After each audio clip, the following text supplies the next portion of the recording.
Hey guys, tonight we embark on a journey to the heart of the American dream, to the base of a great mountain that so many of us are trying to climb, the mountain of success. At the foot of this mountain, two titans of the 20th century stand, offering us two very different maps, two distinct gospels on how to reach the summit. On one side, we have Napoleon Hill, the intense, almost mystical architect of ambition, who gave us Think and Grow Rich. His path is forged in the fire of internal will, a belief that thought itself is a tangible force that can shape reality. On the other side, we have Dale Carnegie, the gentle, pragmatic diplomat of human relations, the author of How to Win Friends and Influence People. His path is paved with empathy, understanding, and the subtle art of connection.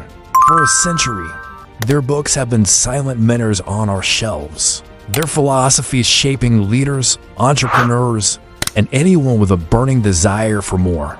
But tonight, we ask the question that matters most. Which path is right for you? Are you an architect or a diplomat? Is success found in the mastery of your own mind, or in the mastery of your relationships with others? We're going to go deeper than the quotes and the 7-step lists. We're going to explore the stories behind the men, the personal crucibles that forged their ideas, and discover how their seemingly opposite approaches might just be two halves of a single, powerful whole. This isn't just a casual comparison. It's a question that cuts to the core of how we choose to live and work. The path you choose up this mountain doesn't just determine if you reach the top, but who you are when you get there. Will you arrive as a solitary conqueror, having bent the world to your vision through sheer force of will? Or will you arrive at the center of a loyal and supportive community that you cultivated? One conversation at a time. This is the fundamental divergence. One philosophy is a sword, the other a shield. One is an engine, the other is the oil that allows the gears to turn without grinding themselves to dust. To truly understand their value, we must first see them not as abstract self-help guides, but as the life's work of two deeply complex men, each responding to the world in the only way they knew how. Let's start with the architect, Napoleon Hill. His entire philosophy can be distilled into one explosive idea.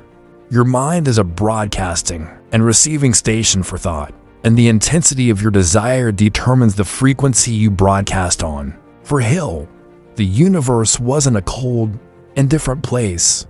It was a responsive medium, an ocean of potential waiting for the signal of a definite chief aim. His work reads like a secret manual for alchemists of the mind. He gave us concepts that feel both ancient and revolutionary: the burning desire, autosuggestion, the mastermind, the transmutation of sexual energy. These weren't mere tips for positive thinking. They were presented as immutable laws of nature, as fundamental as gravity. Hill's world is one of intense internal focus. He demands that you shut out the noise of doubt, both from within and from others. He instructs you to write down your goal, to read it aloud twice a day, to feel and see and believe in its attainment with such ferocious certainty that the subconscious mind accepts it as fact. It's a philosophy of immense personal power, but also of immense personal responsibility. If you succeed, it is because your thoughts were aligned. If you fail, it is because your desire was not strong enough, your faith not absolute. His ideal student is a visionary, an inventor. An industrialist, someone who sees a reality that does not yet exist and has the unwavering, almost ruthless dedication to bring it into being. It is a lonely path, a path of singular focus where the external world of people is often secondary to the primary goal. People, in Hill's framework, are often instruments within the mastermind, brought together not for the sake of connection itself, but for the specific purpose of achieving the aim. Then, we turn to the diplomat, Dale Carnegie. If Hill's laboratory was the inner world of the mind, Carnegie's was the bustling, chaotic, and often irrational world of human interaction. He wasn't concerned with transmuting thought into gold.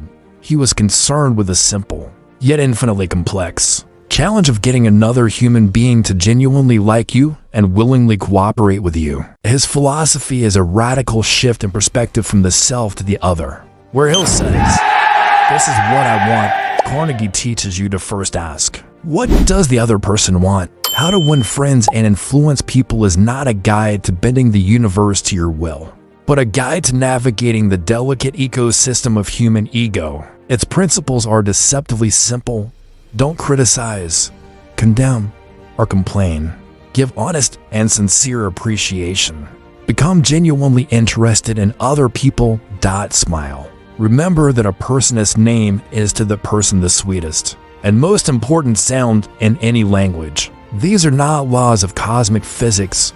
They are observations of psychological truth. Carnegie's world is one of external awareness. He teaches that power doesn't come from the force of your own desire, but from your ability to align your desires with the desires of others. He shows you that influence is a byproduct of empathy. You cannot command loyalty, you must earn it.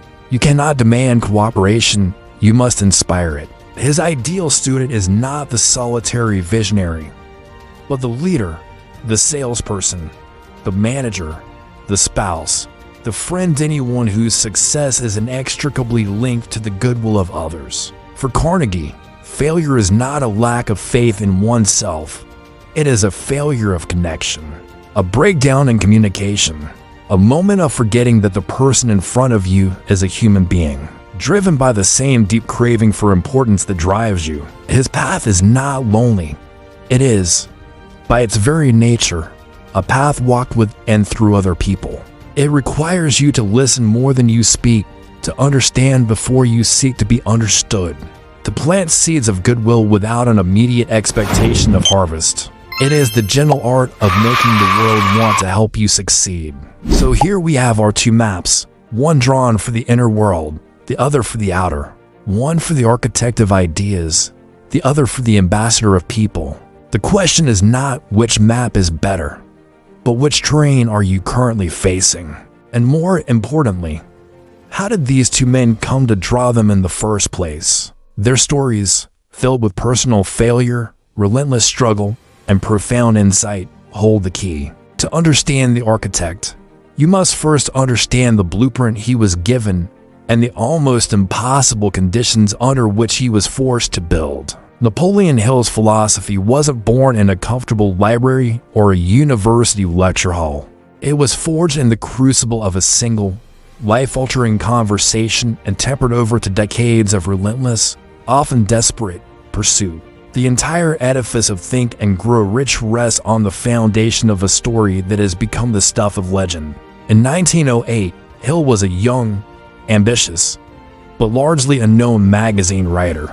His journey led him to the steel and smoke kingdom of Andrew Carnegie, then one of the wealthiest and most powerful men on the planet. He was granted an interview, a rare privilege, with the intention of writing a short article about Carnegie's success. What was supposed to be a 3-hour interview reportedly stretched into 3 days and 3 nights. It was during this marathon session of conversation that the old steel magnate, a man who had conquered a global industry, saw something in the young, hungry writer, a spark, a capacity for belief. And so, Carnegie decided to issue a challenge. It was a challenge disguised as a casual proposition, a world-changing idea delivered with a quiet intensity. As Hill himself recounted, Carnegie leaned forward, a distinct twinkle in his eye, and laid out his own core belief that the principles of success could be isolated, codified, and taught, creating a philosophy that could be used by any person of average intelligence to achieve any station in life they desired. He had considered undertaking this task himself, but was now too old. He looked at Hill and asked if he would be willing to devote his life to this work, to interview the most successful men of their time: Ford, Edison, Rockefeller, Firestone, and distill their secrets into the world's first practical philosophy of achievement. And then came the hook. Carnegie offered no money, only introductions. Hill would have to support himself entirely. He would be given access to the minds of titans, but he would have to find his own food and shelter. Carnegie then famously looked at his stopwatch and gave the young writer 60 seconds to make a decision that would define the rest of his life. In that single, silent minute, the entire philosophy of Napoleon Hill was conceived. What was he testing? He was testing for the very quality that would become the first principle in Hill's future book, a definite chief aim acted upon with speed and decisiveness. A lesser man would have hesitated, asked for time, for guarantees, for funding. Hill, according to his own telling, saw the opportunity for what it was, a chance to hitch his wagon to a star, and said yes before the minute was up. That yes was not just an agreement. It was a commitment that would propel him into a 20-year odyssey. It was a pilgrimage into the heart of American ambition. This journey was not glamorous. It was a brutal, relentless grind. Hill became a man possessed by a single idea. While he was interviewing Henry Ford about persistence and Thomas Edison about the power of imagination, he himself was often broke, struggling to feed his family and facing ridicule from those who saw his quest as a fool's errand. He was learning about accumulating vast riches while living a life of profound scarcity. This immense, painful gap between the world he was studying and the world he was living in is the key to understanding his entire philosophy. His teachings are not gentle encouragements, they are desperate commands, because they were forged in desperation. The concept of a burning desire wasn't a nice-to-have. It was the only fuel he had to keep going when his car was repossessed, or when he couldn't afford a proper meal. His insistence on unwavering faith wasn't a call for simple optimism. It was a psychological survival mechanism. If he had allowed a single shred of doubt to enter his mind over those 20 years, the entire mission, the promise he made to Carnegie, would have shattered into a million pieces. He had to believe in the existence of a secret formula with the fervor of a religious zealot, because that belief was the only asset he truly owned. The mastermind principle wasn't an abstract theory on teamwork. It was his method. He was creating a mental mastermind with Carnegie, Ford, and Edison, constantly asking himself, what would they do in this situation? He was drawing strength and wisdom from them even when they weren't physically present. So, when you read Hill, you are not reading the words of a detached academic. You are reading the survival guide of a man who willingly dove into the abyss, armed with nothing but a promise and an idea. His work is intense, demanding, and focused almost exclusively on the internal power of the individual because, for 2 decades, that was his entire universe. The external world was a source of hardship, doubt, and temporary defeat. The only place he had complete control was inside his own head. He had to become the master of his own thoughts, or he would have been consumed by his circumstances. The philosophy he eventually codified in the law of success and later perfected in Think and Grow Rich was the map he drew while he was lost in the wilderness. It is a testament to the power of a single, focused, all-consuming purpose to pull a person through unimaginable difficulty. His life became the primary evidence for his claims. He had to think his way to wealth and influence because he had no other way to get there. This is the architect, a man who built a skyscraper of ideas on a foundation of pure, unadulterated will. And his story stands in the starkest possible contrast to the man who would teach us not how to build an empire within our minds, but how to build bridges between people. If Napoleon Hill's journey was an outward quest into the minds of giants, Dale Carnegie's was a deeply personal, inward retreat into the landscape of his own crippling fears. His philosophy was not bestowed upon him by a powerful mentor in a grand office. It was painstakingly excavated from the bedrock of his own social inadequacies, where Hill sought a formula for monumental achievement. Carnegie sought something far more fundamental, a way to simply stand in front of a room of people and speak without his knees knocking, his palms sweating, and his mind going utterly blank. The man who would teach the world how to win friends and influence people began as a man who felt he had no friends and no influence at all. To understand the diplomat, we must first understand the terror he had to conquer. Born Dale Carnegie in Maryville, Missouri, he would later change the spelling to evoke the more famous Andrew Carnegie, a brilliant marketing move in itself. He grew up in the harsh, unforgiving world of Midwestern poverty. His family was constantly on the brink of financial ruin. He described his childhood self as a scrawny, freckle-faced farm boy. Attending the state teachers' college in Warrensburg, he was acutely aware of his social standing. He couldn't afford to play on the football team or participate in the social circles of the more affluent students. He saw the athletes and the smooth-talking fraternity boys win respect and admiration, while he felt invisible, awkward, and profoundly alone. This wasn't a 20-year quest for a secret formula. It was the daily, grinding humiliation of a young man desperate for acceptance. The craving for a feeling of importance, a concept that would become a cornerstone of his teachings, was not an abstract psychological theory for him. It was a hunger that gnawed at his soul every single day. He tried everything to gain recognition. He went out for the football team, but his small frame made him an easy target. He tried public speaking and debate, and it was here that he discovered a flicker of hope. He was terrible at first. He was paralyzed by fear. But unlike sports, where his physical limitations were absolute, public speaking was a skill. It could be learned. It could be practiced. And so, he threw himself into it with the same desperate energy that Hill threw into his research. He joined the debate team. He entered every speaking contest available. He practiced his speeches to the cows in his barn, honing his delivery and gestures in the solitude of the farm. He was not trying to unlock the secrets of the universe.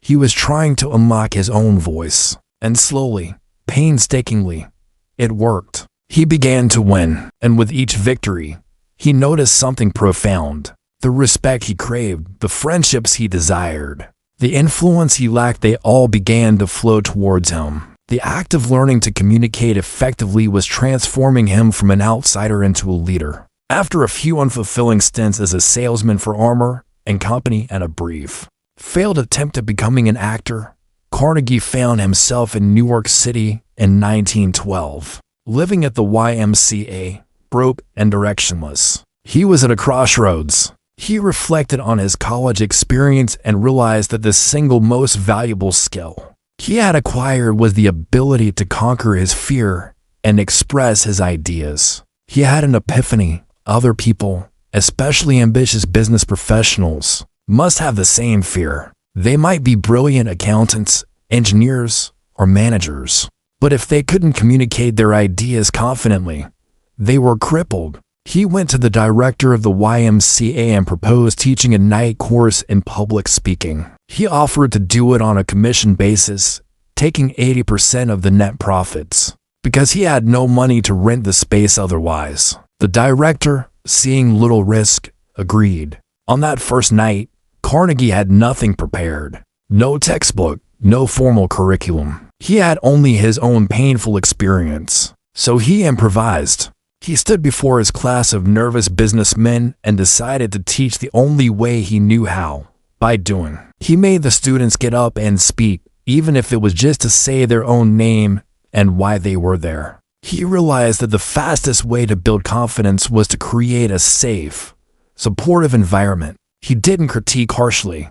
He found something to praise in every attempt. He focused on encouragement, not on technical perfection. He discovered that the core problem wasn't a lack of knowledge, but a lack of courage. And the core solution wasn't just technique, but sincere, human connection. He was not teaching a class.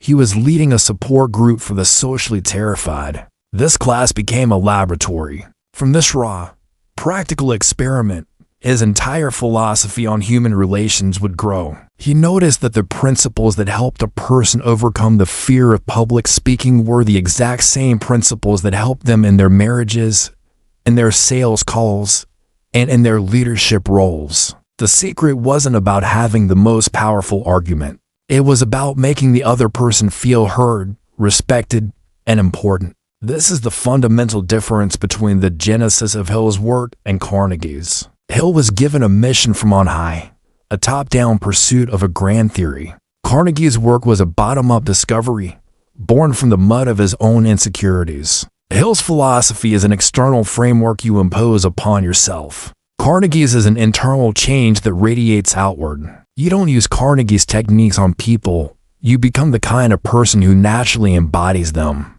His book How to Win Friends and Influence People, which he never intended to write until a publisher saw the massive demand for his courses, is essentially a collection of stories and principles he discovered while helping thousands of people overcome the same fear he once had. It's a deeply empathetic work because it comes from a place of shared vulnerability. He doesn't position himself as a guru with secret knowledge, but as a fellow traveler who found a way out of the woods and is now sharing his map. He is the diplomat, a man who learned that the greatest power in the world is not the force of one's own will, but the ability to gently and sincerely connect with the will of another.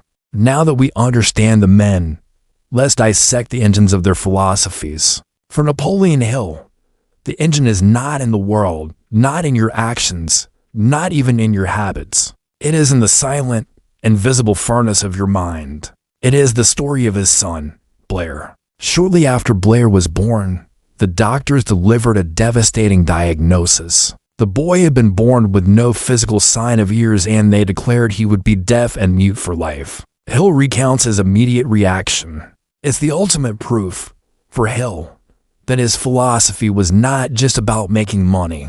It was about overcoming any form of adversity. He wasn't concerned with broadcasting signals to the universe. He was focused entirely on the signals we send to the person standing right in front of us, and sincerely satisfies this craving in others. People would be drawn to you like moths to a flame. He spoke of managers who transformed their teams not by giving orders, but by finding specific things to praise. He told the story of a woman whose husband, a small habit of bringing her flowers, unexpectedly saved their marriage from the brink of collapse. Not because of the flowers themselves, but because of the appreciation they represented. One of his most effective parables is that of Charles Schwab, one of Andrew Carnegie's the steel magnate's most trusted lieutenants, and one of the first people in American history to be paid a salary of over $1 million a year. Schwab himself claimed his greatest asset was not his knowledge of steel manufacturing, but his ability to arouse enthusiasm among his people. I consider my ability to arouse enthusiasm among my people, Schwab said, the greatest asset I possess. And the way to develop the best that is in a person is by appreciation and encouragement. He practiced this relentlessly. If he saw a job well done, he would be hearty in his approbation and lavish in his praise. If he disliked something, he would be loath to criticize. He knew that a word of praise could ignite dormant ambition, while a word of criticism could crush it entirely. This was not a soft, sentimental approach. It was a devastatingly effective leadership strategy. They would move mountains for you. This is the foundation of his most famous and perhaps most misunderstood principle: give honest and sincere appreciation. This is not flattery. Carnegie was adamant about the distinction. Flattery, he said, is shallow, selfish, and insincere. It comes from the teeth out. Flattery is telling someone what you think they want to hear in order to get something from them. Appreciation, on the other hand, is sincere, selfless, and comes from the heart. It is the art of seeing the good in others and having the courage to give it a voice. It is looking for the positive, for the effort, for the unique quality in another person, and then verbalizing it without any expectation of a reward. It is a gift freely given. The core of Carnegie's philosophy, the principle from which all others flow, is a radical and profound shift in perspective. You must stop thinking about what you want and start thinking about what the other person wants, and not just what they want on a superficial level, but what they crave on a deep, psychological, and often unspoken level. Carnegie, through thousands of hours in his public speaking and human relations laboratory, identified this core craving. It wasn't money, or health, or even love. It was, as he put it, the desire to be important. He saw this desire as the single most powerful motivating force in human nature, the one that separates us from the animals. It's the force that drives us to wear the latest fashions, drive expensive cars, and tell stories of our brilliant children. And it is a hunger that is seldom satisfied. It demonstrates that the internal world of belief is paramount. The facts of the situation, the medical diagnosis, The physical reality were secondary to the truth he created in his mind. This is the essence of Hill's path. It demands that you become an architect of your inner world first. You must build the cathedral of your success in your imagination with such detail and faith that the universe has no choice but to provide the physical materials to construct it in the real world. It is a path of immense mental discipline, unwavering focus, and a belief so profound it borders on arrogance and the sovereignty of your own thought. It was one of horror and grief, but then something shifted inside him. His own philosophy, the one he was still in the process of formulating, kicked in. He refused to accept the doctor's verdict. In his mind, he made a decision. His son would hear and speak. He held a burning desire for it. He began a relentless campaign of autosuggestion, not just for himself, but for his son. He wrote in his personal journal, "My son will hear. My son will speak." He repeated it constantly. He held the unshakable faith that somewhere, somehow, nature could be induced to provide a path for sound to reach his son's brain. The absolute core of his teaching, the sun around which all 13 of his other principles orbit, is the concept of a burning desire. He bought a phonograph and would place Blair's head against the casing, hoping the vibrations might stimulate some dormant part of his mind. He was creating a hearing consciousness in the child. His wife and relatives thought he was mad. They saw it as cruel, giving the boy false hope. But Hill persisted. For years, there was no sign of progress. It was a silent, one-way conversation fueled by nothing but a father's radical faith in the power of his own mind to influence reality. Then, when Blair was about 4 years old, a small miracle occurred. The family noticed that the boy was beginning to respond to certain sounds. He could faintly detect vibrations. It was a tiny crack of light in a world of silence. Encouraged, Hill intensified his efforts. He discovered that by placing his lips against the boy's skull at the base of his brain, Blair could hear his words through the bone conduction. As he grew older, this faint ability was cultivated and strengthened. Eventually, they discovered a hearing aid device that could amplify sound to a level where Blair, through a small bone growth behind where his right ear should have been, could process it. Blair not only learned to hear, but he also learned to speak. He went on to graduate from college. The doctors had delivered a verdict. Hill, through the sheer force of a burning desire and relentless autosuggestion, had it overturned. This is not a wish. It is not a hope. It is not a preference. It is a white-hot, all-consuming obsession that crowds out all other possibilities. Hill believed that a desire of this intensity creates a tangible, physical vibration that is broadcasted from your brain. He posited that the universe, what he often called infinite intelligence, is constantly receiving these broadcasts. A weak, wavering signal of "I'd like to be wealthy" gets lost in the static, but a powerful, constant, unwavering signal of "I will have $10,000 by January 1st, and I will provide this service in return," broadcasted with unshakable faith, compels a response from the universe. It's a philosophy that borders on the mystical, treating the human mind as a powerful transmitter capable of shaping reality. To activate this transmitter, Hill prescribed a precise, almost ritualistic method he called autosuggestion. This is the process of programming your subconscious mind, your conscious mind. He argued, is a gatekeeper, often filled with doubt and fear. The subconscious, however, accepts whatever it is told repeatedly and with great emotion. It cannot distinguish between a real experience and an imagined one. Therefore, his famous instruction was to write down a clear, definite statement of your goal, the exact amount of money you desire, the date you will acquire it, and what you intend to give in return. Then, you were to read the statement aloud twice a day, morning and night. But simply reading the words was not enough. You had to read them with feeling. You had to see yourself already in possession of the money. You had to feel the emotions of success as if they were already your present reality. This, he claimed, was the way to bypass the skeptical conscious mind and implant the goal directly into the fertile, Ground of the subconscious. Once the subconscious mind accepts a goal as fact, it begins to work tirelessly, day and night, to bring it into physical reality. It will present you with hunches, inspirations, and flashes of thought. It will guide you to the right people,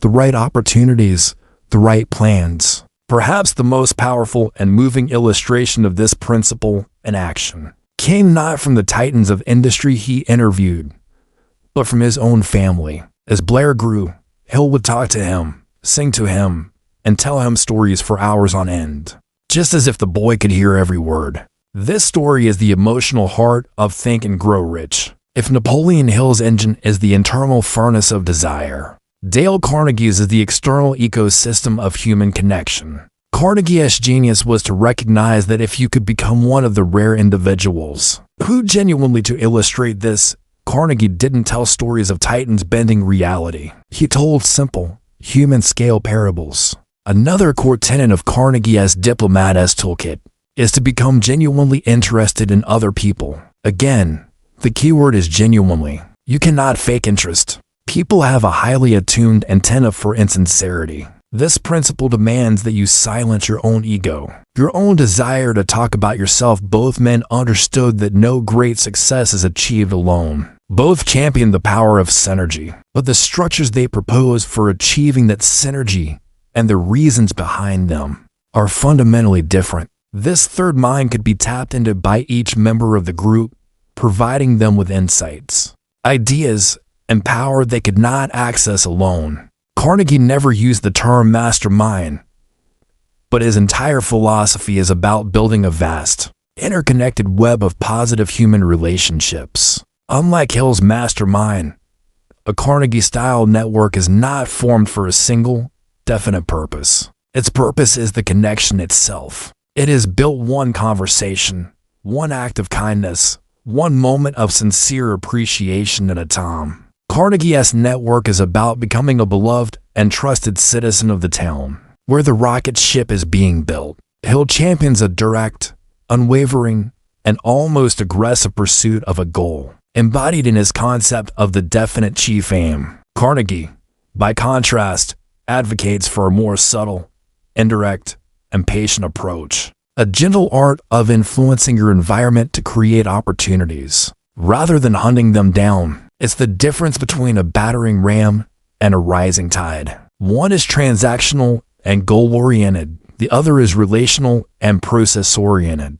The very first step towards riches, the starting point of his entire system, is to fixing your mind the exact thing you desire. This is the definite chief aim.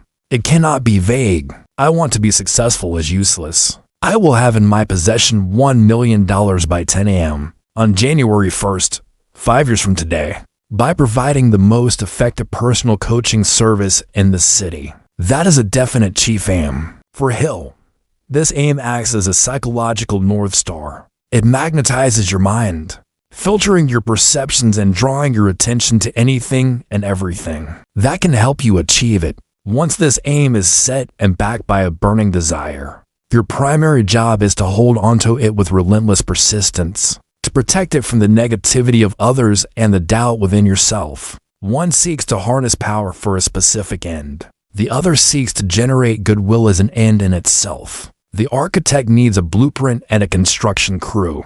The diplomat needs allies and a reservoir of trust. One is a tactic for winning a war. The other is a strategy for maintaining peace. Both are powerful, but they are designed for different battlefields. The goal is not to create a strategic alliance to achieve a specific outcome, but to cultivate a garden of goodwill. You don't build this network with a specific ask in mind. You build it by becoming the kind of person others want to be around, the kind of person they trust and admire. You build it by remembering names, by taking a genuine interest in people's lives, by helping others solve their problems without any immediate thought of reciprocation. He saw it as a form of psychic or spiritual chemistry. A mastermind is like a laser beam, powerful and focused on a single point. You would strategically identify and recruit a small, dedicated group, a marketing expert, a brilliant coder,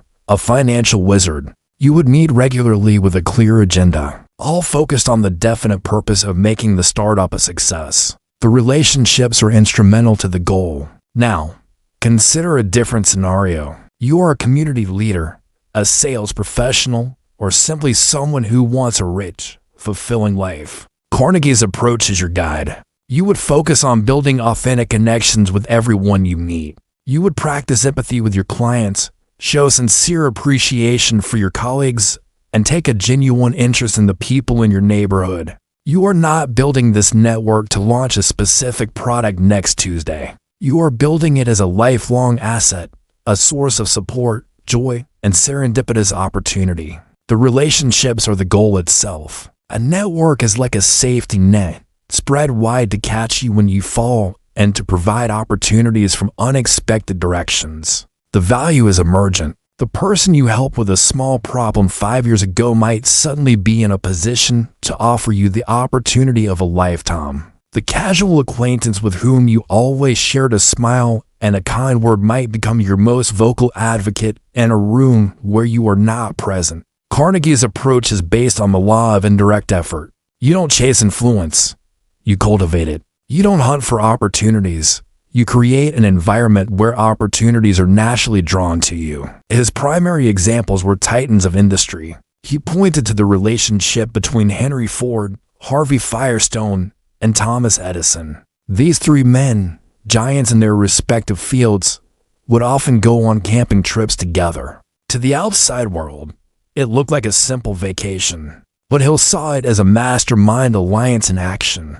They were harmonizing their intellects, sharing ideas, and solving problems away from the pressures of their empires. Ford's assembly line, Edison's inventions, Firestone's rubber empire. Hill argued that their individual successes were amplified exponentially. Through this mental partnership, the purpose was clear: to maintain and expand their industrial dominance. The friendship was real, but its power, in Hill's view, came from its strategic application towards their business aims. They represent two opposing views on the very purpose of human connection in the pursuit of a goal. Hill gave us the mastermind, a concept that is precise, strategic, and almost ruthlessly pragmatic.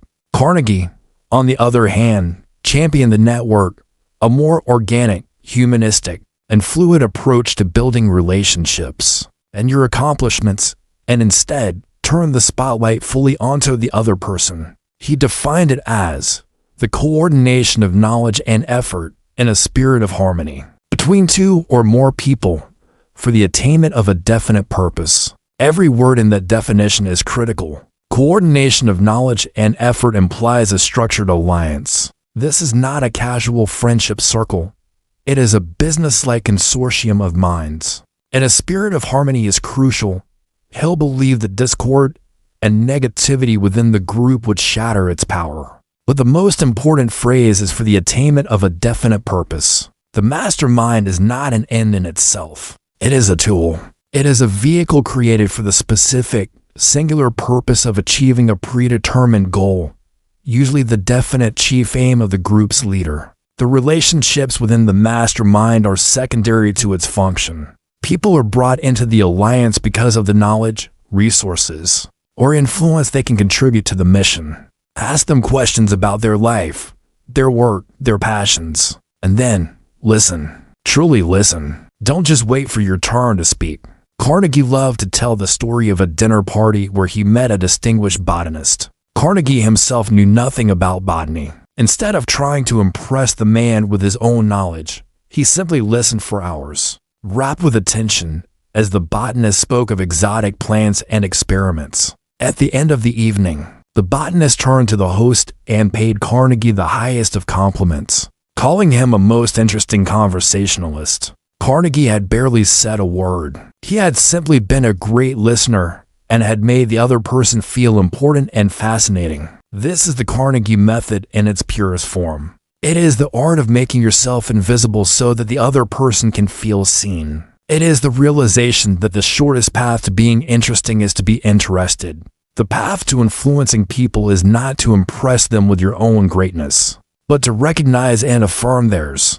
Every one of his famous principles flows from this central idea: smile, because it shows you are happy to see them. Remember their name, because it is the most personal and important word they own. Talk in terms of the other person's interests. Make the other person feel important and do it sincerely. Where Hill's philosophy is a monologue with the universe, Carnegie's is a dialogue with humanity. It requires a profound level of empathy, patience, and self-control. It is not about commanding outcomes. It is about cultivating environments where favorable outcomes naturally grow. It is not a set of tactics to be deployed, but a way of being to be embodied. It's a quieter, gentler path, but its power to shape our daily reality, to build bridges over chasms of misunderstanding, and to create deep, lasting loyalty is every bit as formidable as Hill's burning desire. Now, where is the philosophical divide between Hill and Carnegie more apparent than in their approach to collaboration? Let's first deconstruct Hill's mastermind. Hill believed that when two or more minds came together in this harmonious way, a third, invisible, intangible force was created, a mastermind that was greater than the sum of its parts. Now, let's contrast this with Carnegie's concept of the network.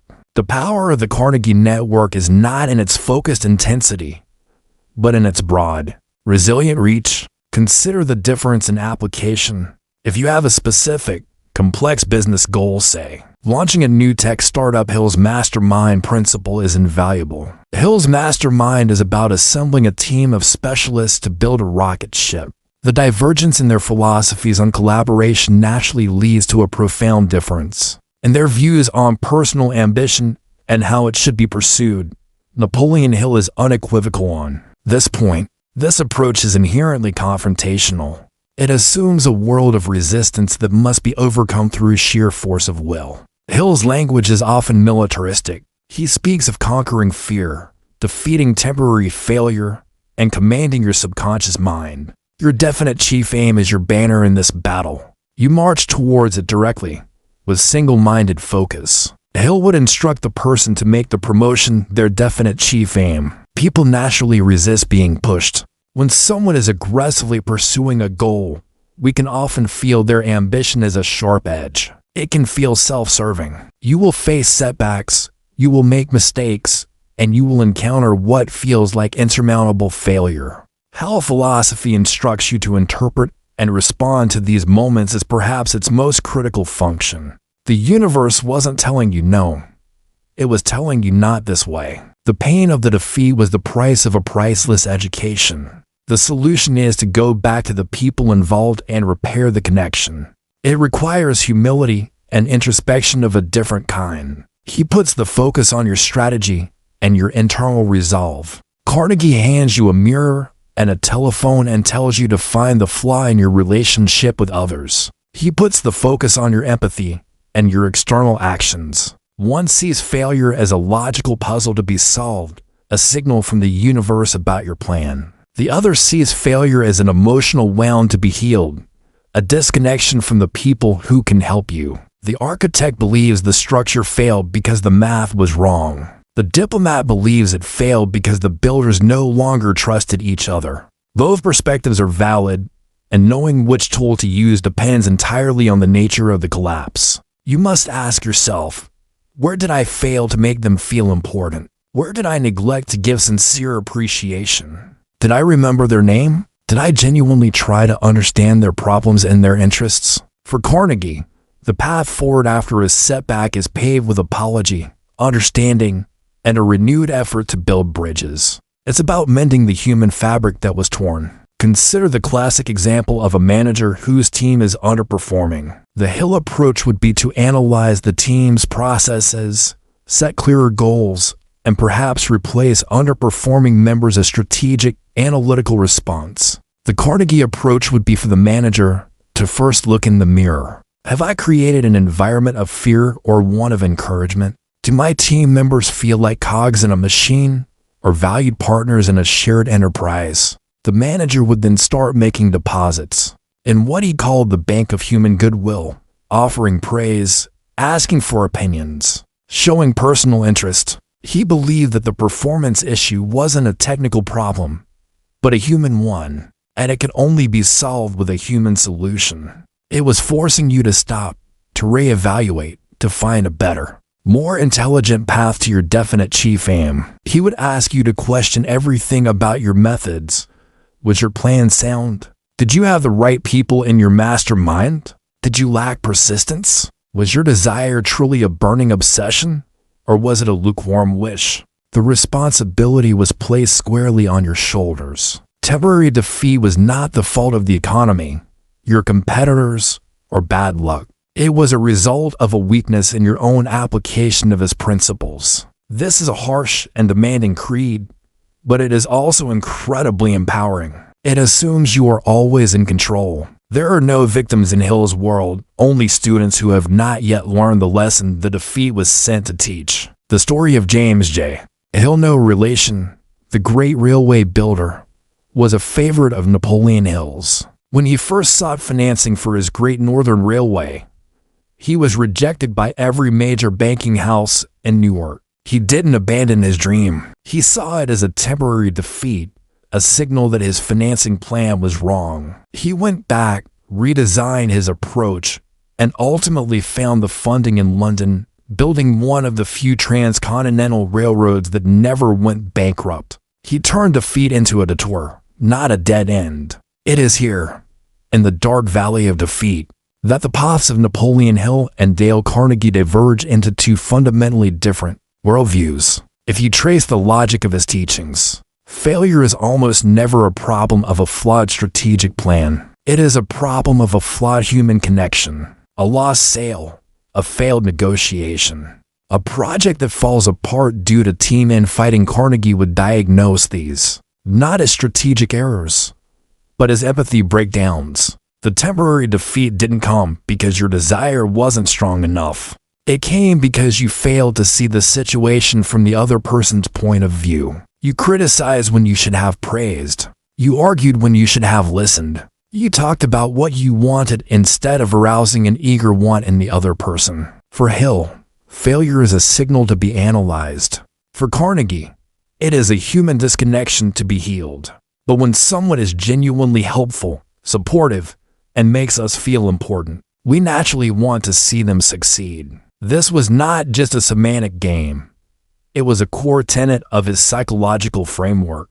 To call something a failure is to give it finality. It is an endpoint, a verdict. To call it temporary defeat frames it as a single lost battle and a longer war that you still intend to win. It is a data point, not a destination. For Hill, every adversity, every heartbreak, and every business that went under carried with it the seed of an equivalent benefit.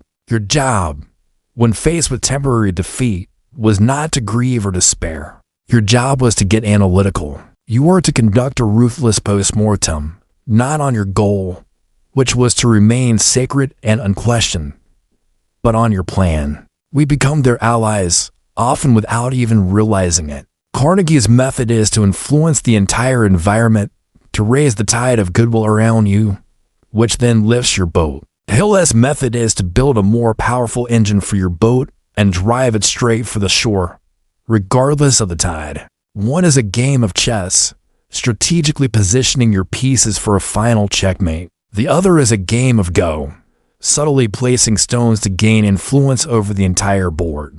The unwavering aim is powerful in its clarity and speed, but it can be brittle. If the direct path is blocked, it can lead to frustration and burnout. The gentle art is slower, less direct, and its results are less predictable, but it is more resilient and adaptable. It creates a web of support that can provide lift from a dozen different directions at once. The architect designs the destination and the direct path to it.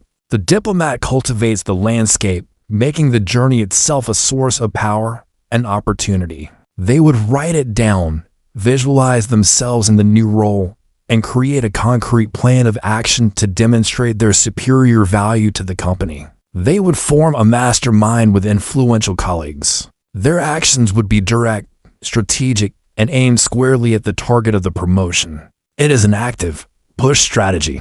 Carnegie, on the other hand, would offer quieter advice. He would tell the person to stop thinking about the promotion and start thinking about how they can be more helpful and valuable to everyone around them. He would advise them to take a genuine interest in their boss's challenges, to offer sincere praise to their teammates for their accomplishments, to become the person that everyone in the office respects and enjoys working with. Instead of asking for the promotion, they would make themselves the obvious and universally supported choice for it. When the opportunity arises, it is a subtle pull strategy. They are not chasing the position, they are making the position chase them. Anything that does not serve the aim is a distraction to be discarded. Relationships, hobbies, even conflicting thoughts are to be evaluated based on their utility to the primary mission. This creates a powerful, focused momentum. It's the mindset of the entrepreneur who works 18-hour days to get a product to market, the athlete who dedicates a decade of their life to a single Olympic race, or the scientist who sacrifices everything for a breakthrough discovery. It is a philosophy of exclusion. You achieve your one great aim by consciously excluding the 100 other things you could be doing. The power lies in its magnificent, unyielding simplicity. You know exactly where you are going, and you pour every ounce of your energy into getting there in the straightest possible line. Dale Carnegie offers a completely different model of ambition. His approach is not about setting a single, distant target and marching towards it. It's about excelling in the immediate present and the interaction you are having right now. Carnegie's philosophy suggests that grand ambitions are not achieved by focusing on the grand ambition itself, but by mastering the small, human moments that pave the way. Instead of a definite chief aim, Carnegie gives us a definite chief attitude, one of sincere interest, empathy, and appreciation. His is a philosophy of inclusion. He teaches you to broaden your focus, to be interested in everyone, to find value in every conversation. Consider how each man would advise someone seeking a promotion. This gentle art is based on a deep understanding of human psychology. In any journey towards a significant goal, adversity is not a possibility. It is a certainty. Napoleon Hill had an ironclad, almost defiant perspective on failure. He refused to even use the word. He insisted on calling it temporary defeat. He believed that temporary defeat was almost always a signal from infinite intelligence that your plan was flawed.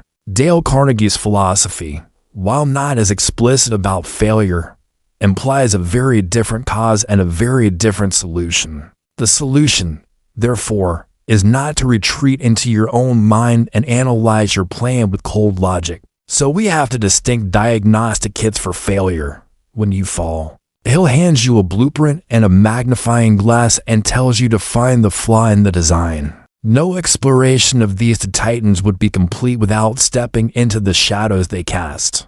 To truly understand their philosophies, we must look at them not as infallible prophets, but as complex, flawed human beings. We must examine the controversies that have swirled around their lives and the legitimate criticisms leveled against their methods. This is not about tearing down icons.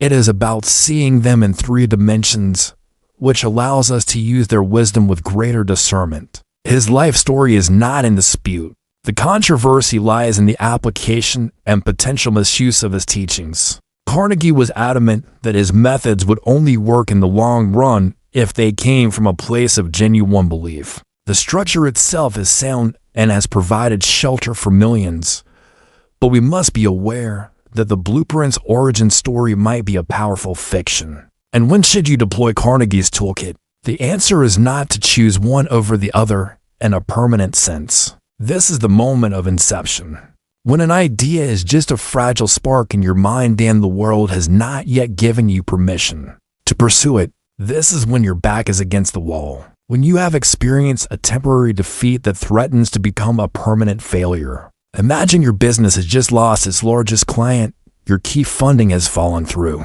or a critical experiment has failed. In these moments, Carnegie's methods of gentle diplomacy can feel inadequate. You don't need to win more friends. You need a breakthrough. This is when you must retreat into the war room of your own mind, just as Hill did for 20 years.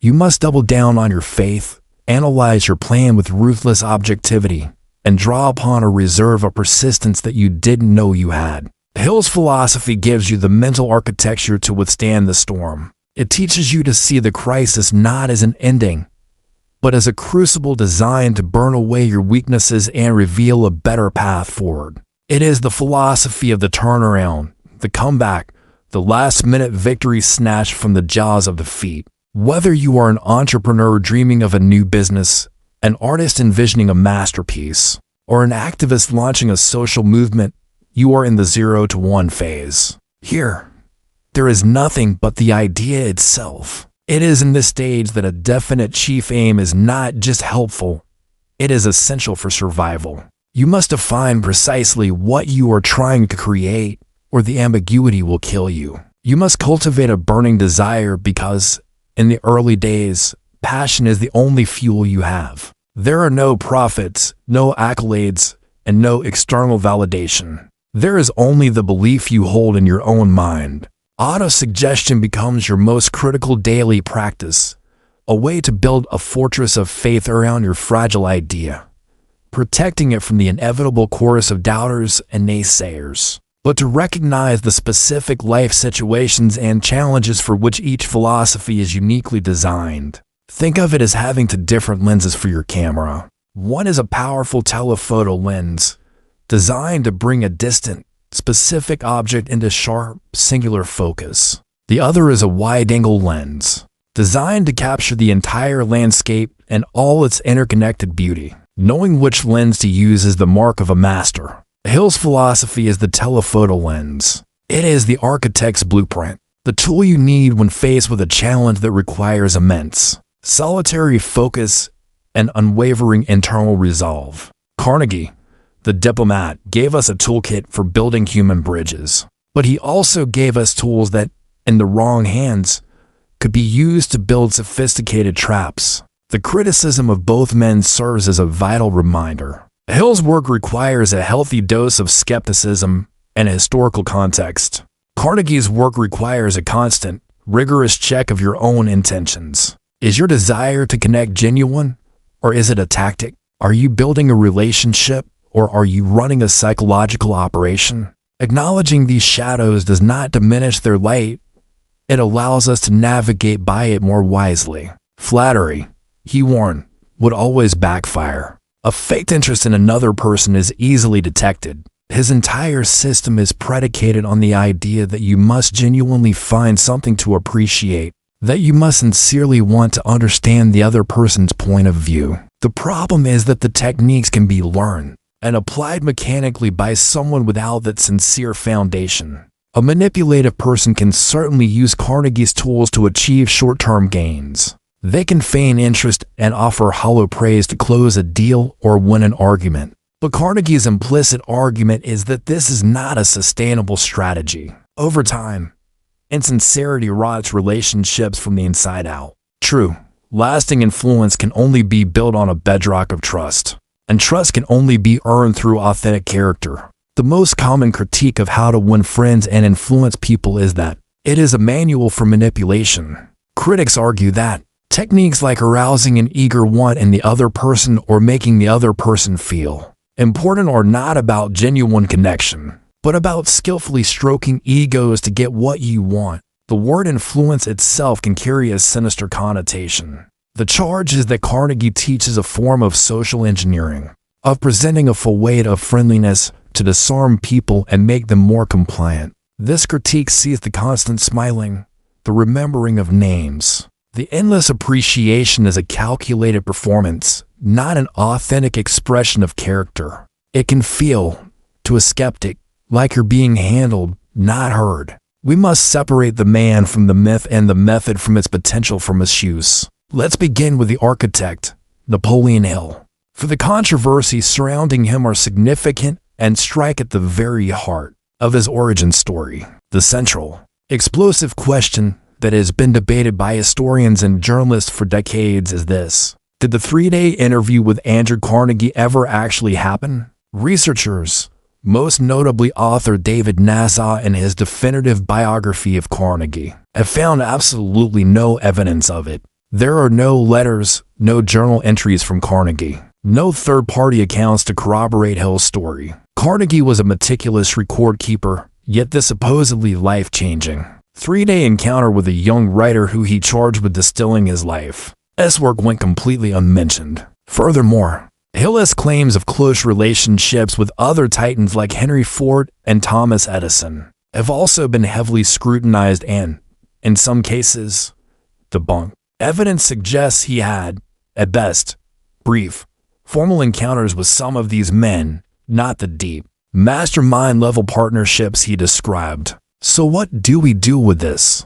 Does it invalidate his entire philosophy? Not necessarily, but it forces us to reframe it. One school of thought is that Hill was a charlatan, a brilliant self-promoter who fabricated a powerful origin story to sell books. Another, perhaps more generous interpretation, is that Hill was a master of his own philosophy. He may have had a brief meeting with Carnegie, or perhaps only studied him from afar, but he then used the power of his own imagination and auto-suggestion to create a mental mastermind with Carnegie. He may have constructed the narrative of the 60-second challenge, not as a literal historical event, but as a parable to perfectly illustrate his first principle of decisiveness. In a strange way, if Hill did invent the story, he becomes the ultimate proof of his own methods. He literally thought his way into a connection with the great men of his age and, in doing so, created a philosophy that would make him rich and famous. This ambiguity doesn't erase the power of the 13 principles, but it does add a crucial layer of caution. It suggests that Hill was perhaps more of a brilliant synthesizer and storyteller than a privileged journalist. The secrets he uncovered may not have been whispered to him by industrial magnates, but were eternal truths he collated from the philosophical ether and packaged in a compelling, unforgettable narrative. Dale Carnegie, the diplomat, has faced a different kind of criticism. This criticism gains traction when Carnegie's principles are divorced from their ethical core, a core, he repeatedly emphasized, sincerity. So, we are left with two complex legacies. Hill, the architect, may have built his magnificent cathedral on a foundation that is part truth, part myth. Having navigated the origins, the core mechanics, and even the shadows of these philosophies, we arrive at the most practical question of all. When should you reach for Hill's blueprint? The first and most obvious time to apply Hill's principles is at the very beginning of a new, ambitious venture. Hill's blueprint is also the superior tool when you are facing a massive, seemingly insurmountable obstacle.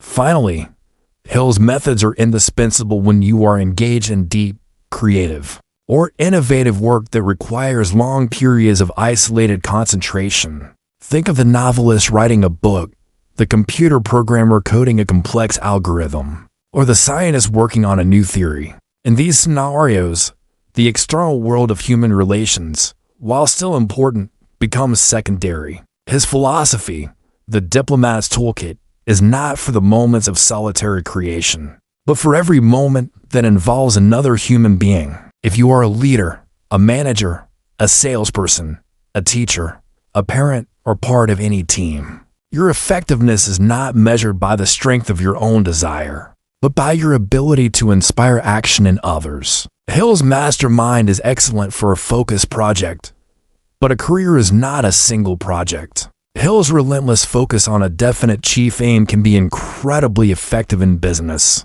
but it can be toxic when applied to personal relationships. Your spouse, your children, and your friends are not members of your mastermind, assembled to help you achieve your goals. It is the powerful, internal combustion force that creates thrust, that provides the raw horsepower to move you from a dead stop and propel you up the steep incline of your goals. Without this engine, you are stationary. You are passive, a victim of circumstance, waiting for the world to act upon you. With a powerful Hill-inspired engine, you have drive. You have direction. You have the propulsive force necessary to overcome inertia and begin the climb. This is the masculine energy of achievement, focused, direct, and relentlessly forward-moving. They are the goal. They are the why behind the what. It roars to life. It generates immense heat and power, but it also creates crippling friction. The metal grinds against metal. The components wear down at an astonishing rate. Soon, the engine will smoke, seize, and ultimately destroy itself in a catastrophic failure. This is what happens to raw, unchecked ambition in the real world. This is the fate of the leader who drives their team into the ground, the entrepreneur who alienates their partners and customers, the visionary who achieves their goal only to find themselves utterly alone, surrounded by the wreckage of their relationships. Dale Carnegie's philosophy is the essential, life-preserving lubricant. It is the oil that cools the system, the grease that allows the gears to mesh silently and efficiently. His principles: sincere appreciation, genuine interest, empathy, are designed to reduce the friction of human interaction. They allow the engine of your ambition to operate within a social system, without overheating and seizing. This is the feminine energy of achievement, receptive, connecting, and harmonizing.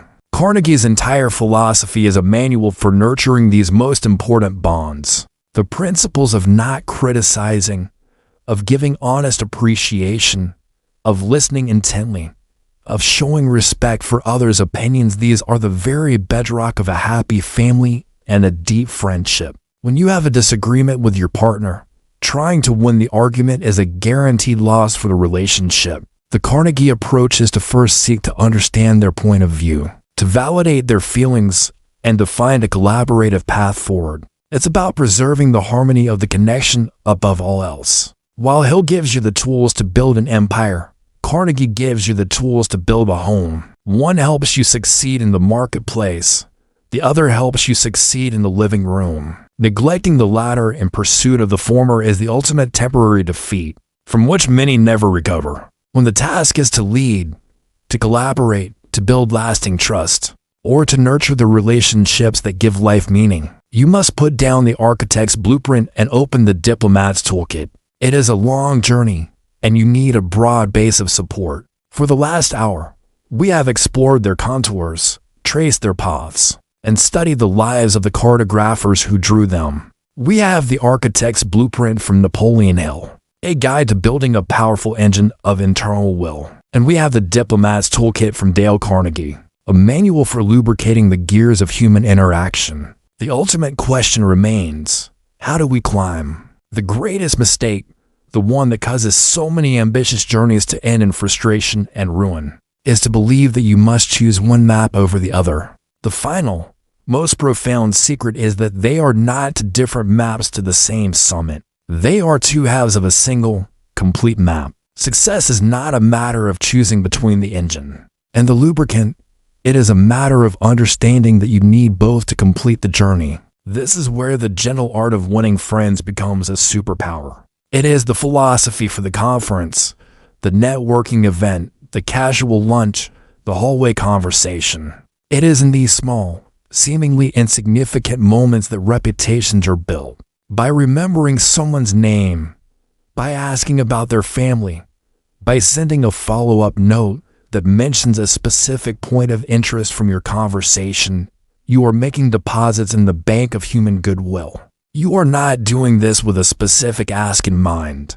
You are doing it to build a genuine connection. This is the long game. The person you connect with today might be a client in 5 years, an employee in 7, or the person who recommends you for a board position in 10. Carnegie teaches that you build a powerful network not by collecting contacts, but by cultivating friendships. It is a slow, organic process, but it creates a foundation of trust that is far more resilient and valuable than any purely transactional alliance. This is Carnegie's domain. Imagine you are a manager tasked with implementing a difficult change in your department. You can use the Hill approach. Make the successful implementation your definite chief aim and push forward with persistence. You might succeed, but you will likely leave a trail of resentment, fear, and damaged morale. Or you can open the diplomat's toolkit. You would start by seeing the situation from your team's perspective. You would listen to their fears and concerns without criticism.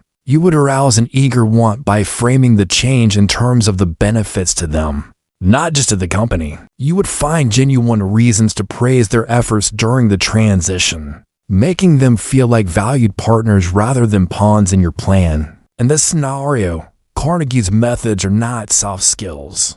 They are the most effective strategy for achieving the goal with your team intact and even strengthened. It is the wide-angle lens designed for navigating the complex, dynamic, and often irrational landscape of human society. Its application is less about specific, high-stakes crises and more about the daily, continuous process of building a life and career through people. The primary drama is between you and the idea you are wrestling into existence. When the task is to build a world from scratch, whether it's a company, a comeback, or a creation, you need an architect's blueprint. You need the unwavering focus, the internal fortitude, and the almost mystical belief in the power of your own thought that Napoleon Hill so forcefully championed. It is the philosophy for the moments when you must be the unshakable prime mover of your own universe. This type of work is often solitary by nature. While a mastermind of intellectual peers is crucial for feedback,